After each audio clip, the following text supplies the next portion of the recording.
Hello दोस्तों, कैसे हैं आप सब। आशा करता हूँ सब ठीक ठाक ही होंगे। होली का नाम सुनते ही फाग खेलने, एक दूसरे पर तरह तरह के रंग फेंकने व हर्षोल्लास का चित्र सामने आ जाता है। भारत में अलग अलग तरह की होली भी मनाई जाती है। बिहार में देवर भाभी की होली, तो मथुरा में लठमार होली। वहीं दिल्ली सहित कई राज्यों में, अन्य शहरों में सुबह होते ही तरह तरह के कलर गुलाल पानी में घोलकर या सूखे एक दूसरे पर रंग फेंकने, रंगने पुतने की झलक देखने को मिलती है।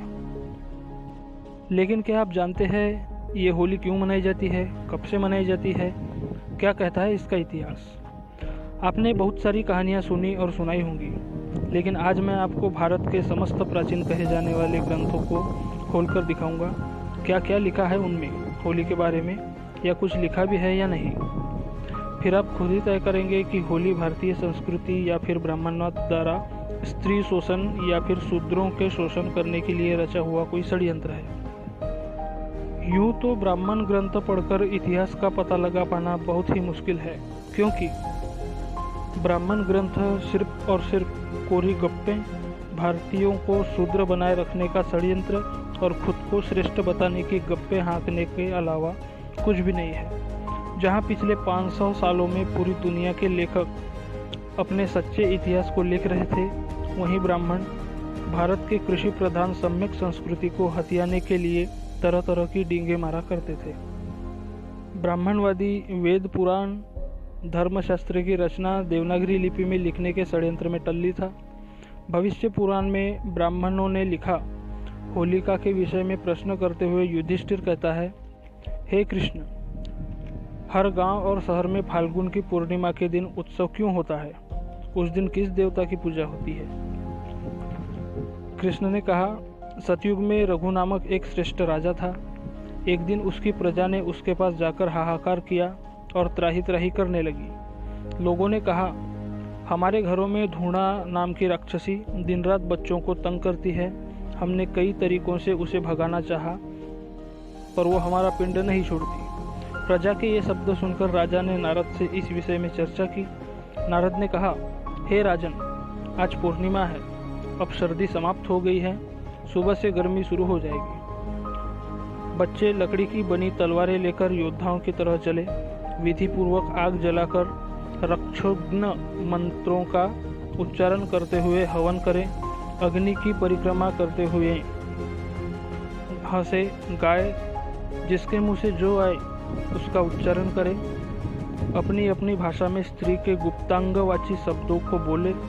ऐसा करने पर वह राक्षसी भाग गई। तब से ये होलिका नामक पर्व चल रहा है। अब इसमें कुछ टेक्निकल एरर देखो। भविष्य पुराण का लेखक इसे स्त्री शोषण की तरफ मोड़ रहा है।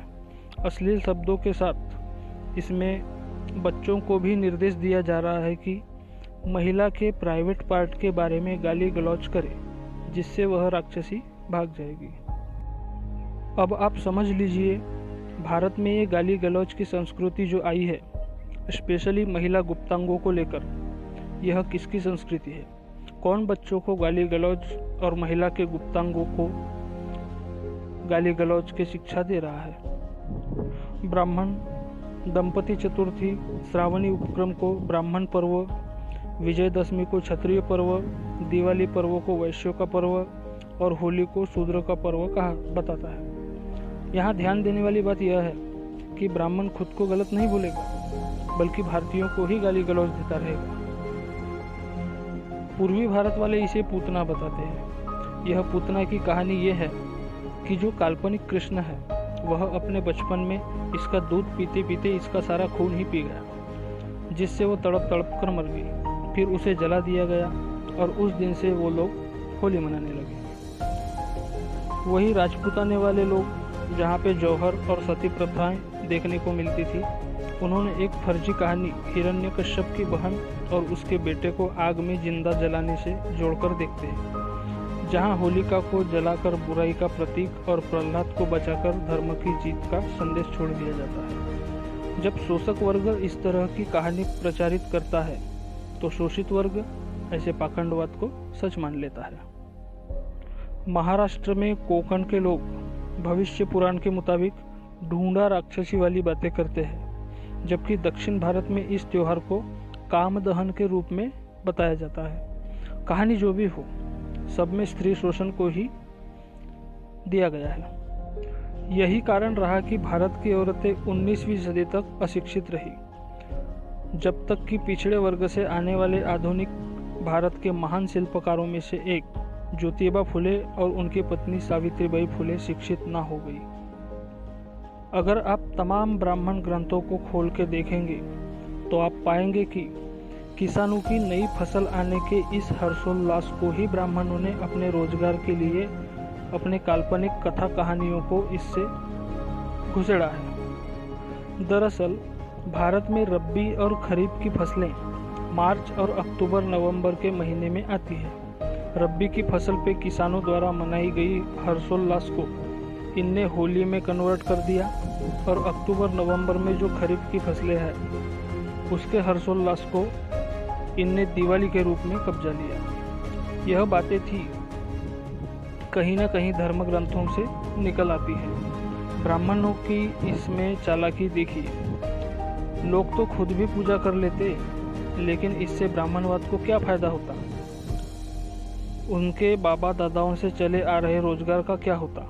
इसलिए उसने इस पूजन के लिए स्पेशली मंत्रों का भी रचना कर डाली, ताकि जो लोग शिक्षा से दूर है या रखे गए हैं, जो संस्कृत के मंत्र नहीं जानते थे, वो पूजा क्या कर पाएंगे। इस तरह से हम देखते हैं कि ब्राह्मणों की लिखी किताबें अलग अलग बातें करती है, कोई एक स्पष्ट राय नहीं देती इस त्योहार के बारे में।